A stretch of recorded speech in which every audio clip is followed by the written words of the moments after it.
Okay, so I'm gonna try something a little different this time. Normally I write out scripts for these, but I'm gonna try and do it like without a script for once, because I think doing it without a script will make me sound less formal, I guess, because I'm kind of just winging it and not reading off something.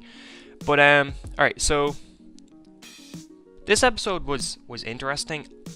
I'll be honest, I don't really know where I stand with it because some of it, like the prison stuff, was amazing. It was some top tier Arrow, and I think it's some of my favorite stuff from the entire season yet.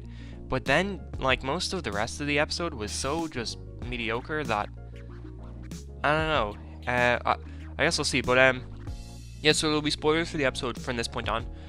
But yeah.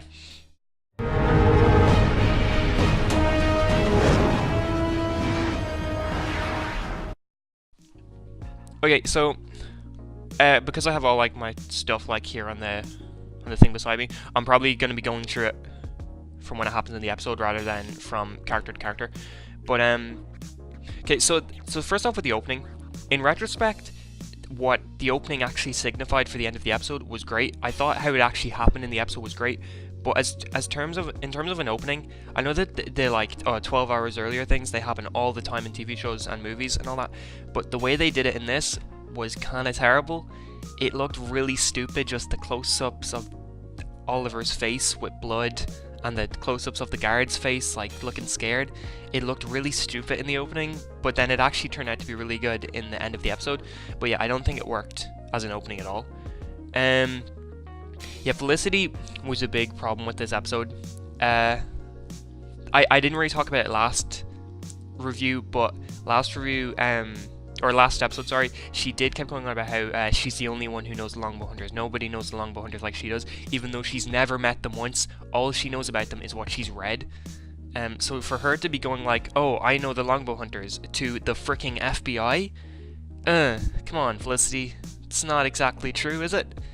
But yeah, stuff like that kind of brought the episode down for me.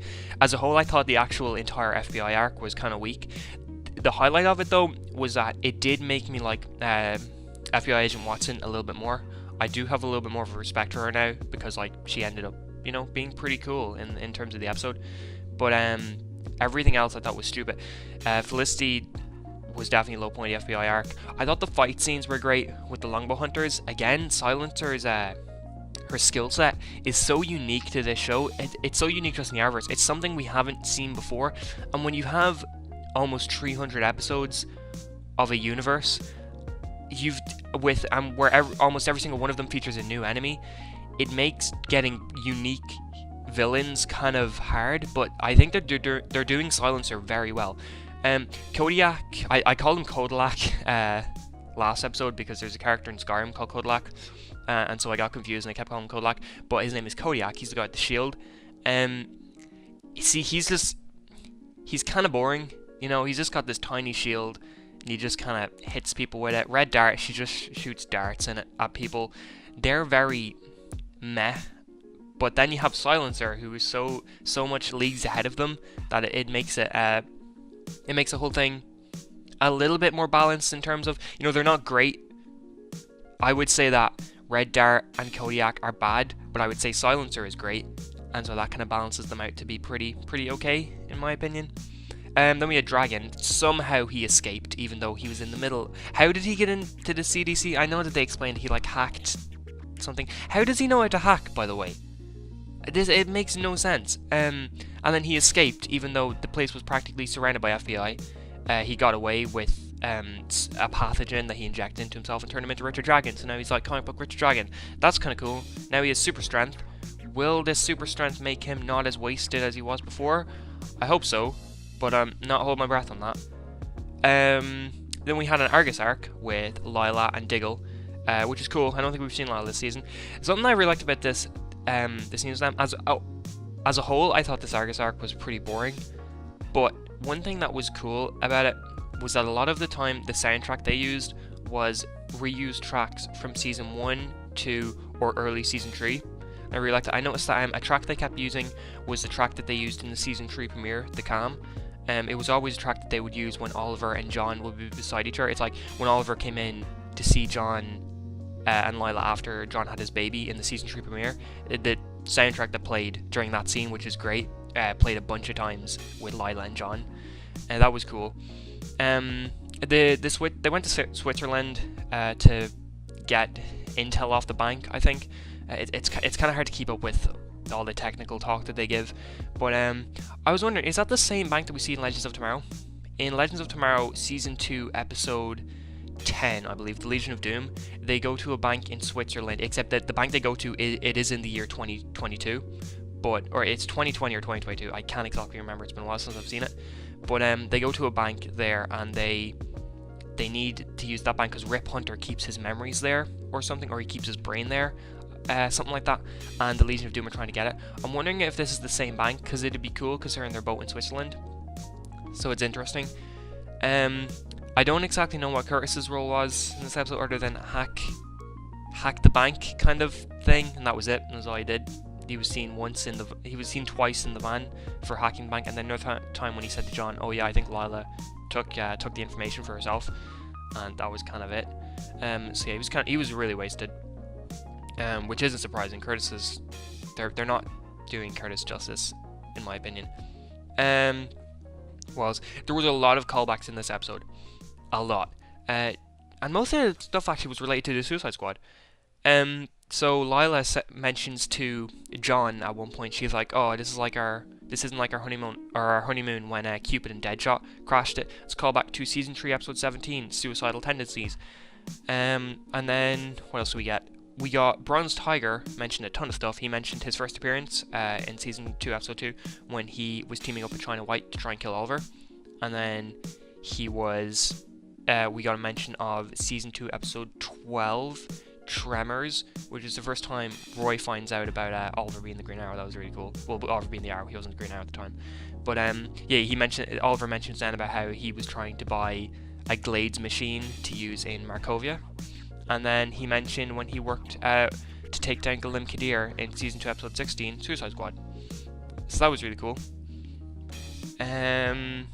What else did we get? Yeah, so I'm probably just going to talk about the prison stuff now because there's not much else to talk about. But the prison stuff was 100% highlight of the episode. So there was the whole episode revolved around Oliver trying to find this guy called the Demon, who well, it's not the whole episode. The whole episode in the prison revolved around Oliver trying to find this guy called the Demon, who was the guy who hired the others or the guy who basically did the hit on Oliver in the prison showers for Diaz, and Oliver's trying to find him, and then it turns out that, surprise surprise, it was actually Brick betraying him, blah blah blah. He sends Bronze Tigers to kill him, which is a bit stupid because well, it wasn't stupid, it worked out in the end for the better, I think. But in my opinion, I would have liked to see this Brick and Oliver relationship kind of thing going on a bit longer, because it was a really interesting dynamic, and I was really intrigued to see if they'd go any further with this, but yeah, like I suspected, they didn't. They pretty much got rid of it almost immediately. So that was kind of annoying, but then I think it did work out for the better, because it ended up turning out there was a fight club in the prison, what is the CW's obsession with fight clubs in prison? Literally last week on an episode of Riverdale, it was revealed that the prison that Archie's in has a fight club in it that is basically run by the guards, and this one here is basically run by the guards, because it turns out it's run by Brick. The guards kind of work for Brick, or the guards just kind of let Brick do his thing, which is weird, because if you watched the prison scenes in episode 1 and episode 2 with the assumption that Brick controls what goes on in this level of the prison, it would make no sense, because it doesn't look like Brick controls anything in this part of the prison. He just seems like another prisoner just sitting there. So to learn that he actually controls what's going on, I guess it's kind of a retcon, I think, because I don't think they did the first 2 episodes with the idea that Brick runs all this, unless they want it to be a surprise, twist. But the fight scenes in this fight club were great. Oliver fighting Samson, that was a really good fight scene. Oliver did some really cool things where he'd flip off the things. I don't know what they're called. They were like the things, whatever. But he flips off them. He does a bunch of tricks. He punches Stardust a load. And then the best part of the episode for me, he starts grabbing onto the bars and flips himself up to grab Brick, and then he beats the absolute poop out of the guards all standing around Brick just to get himself sent to level 2 so he can see the demon. And yeah, I really want to see the Brick and Oliver relationship go, but I'm actually way more intrigued to see what this level 2 place is like, because I need to rewatch the trailers we got for the start of the season, but I have a feeling we didn't actually see anything from level 2, because all the prison scenes I can remember from the trailers looked like the normal level 1 prison, so I'm really intrigued to see what level 2 looks like. But yeah, so all the prison stuff was tippity top of Arrow. Everything else was pretty low down. So yeah, that's pretty much all I want to talk about from the episode. But in terms of that, thinking about that, I would probably say the episode is a 7 out of 10, because just because I love the prison stuff so much, it doesn't excuse the poor writing and just the poor everything of the rest of the episode, which sucks. So yeah, it probably is the worst episode of the season. The premiere was so good, but the bad thing is though, episode 2, a lot of people didn't like episode 2. I thought episode 2 was solid. I think that episode 2 was more consistent. Like the prison stuff was still great, but it wasn't so much higher than everything else. Everything else was still pretty interesting and pretty enjoyable, I thought. So I thought that everything last episode, while the prison was a little bit higher, everything last episode was pretty balanced, which overall I think made it a more solid episode. Whereas this episode is too all over the place. You know, you'll jump from an amazing prison scene to a really boring scene of Felicity and Watson talking about not catching Diaz again. But yeah. So yeah, a 7 out of 10 is what I think this episode is. But thank you very much for watching, and if you enjoyed this video, please consider liking and subscribing. Thank you, and have a great day.